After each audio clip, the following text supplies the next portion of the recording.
the story of a woman from eastern Algeria who is married to a man whom she loves madly, and so does he.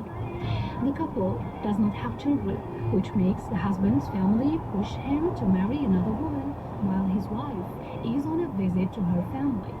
When his wife hears about his marriage, she feels betrayed.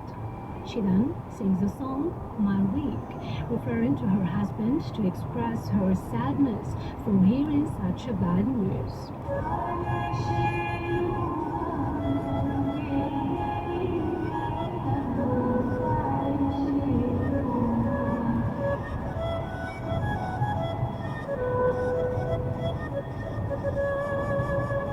Describes in the song all her husband's wedding's preparation and rituals a week ahead. She starts her sad song with the words, "Why did I blame? Company is good only if it lasts." In this passage, she's admitting that her life with him was joyous and he made good company, but it did not last long. She tells about the wedding preparations starting from Monday.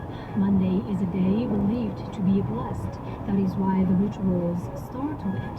But since the wedding, the singer starts to consider Monday as a day of disappointment and the beginning of the end of her love story.